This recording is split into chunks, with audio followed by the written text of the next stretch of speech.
Court blocks order to return California National Guard control to Governor Newsom amid Trump deployment dispute.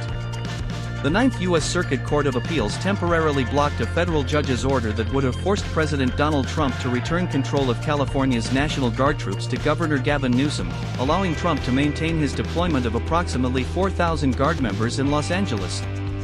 The appeals court scheduled a hearing for June 17 to review the case, meaning Trump can keep the troops federalized at least through the weekend.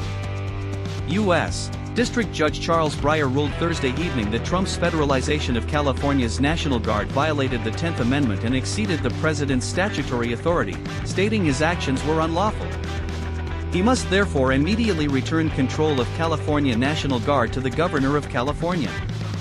Breyer's 36-page ruling found that Trump failed to follow proper legal procedures requiring coordination through state governors.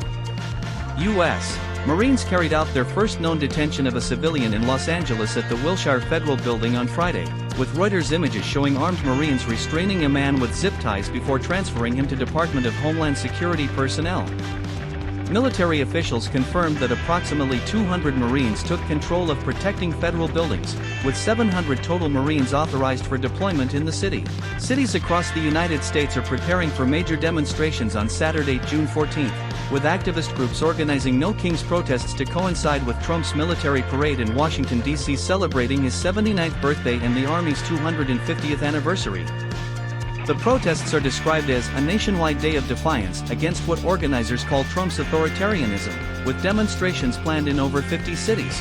Major General Scott Sherman revealed that approximately 500 National Guard troops have received training to accompany ICE agents on immigration operations, marking an unprecedented use of military forces in domestic law enforcement. The troops have been granted authority to temporarily detain individuals who attack officers, though any formal arrests must be conducted by civilian law enforcement. President Trump indicated his Los Angeles deployment would be the first, perhaps, of many, warning other cities that when they do it, if they do it, they're going to be met with equal or greater force than we met right here. Texas Governor Greg Abbott has placed 1,500 National Guard troops on standby, while Missouri has also mobilized forces in anticipation of protests. A Reuters Ipsos poll published Thursday showed Americans divided on Trump's military deployment, with 48% supporting the president's decision to deploy military to the streets in response to violent protests, while 41% opposed the action. Democratic leaders condemned the deployment as authoritarian overreach, while Trump defended it as necessary to prevent Los Angeles from burning to the ground. Immigration enforcement protests have erupted in over a dozen major cities, resulting in hundreds of arrests as demonstrators clash with law enforcement. Las Vegas police arrested 94 people Wednesday night after protesters threw bottles and rocks at officers, while volatile demonstrations prompted curfews in Los Angeles and Spokane.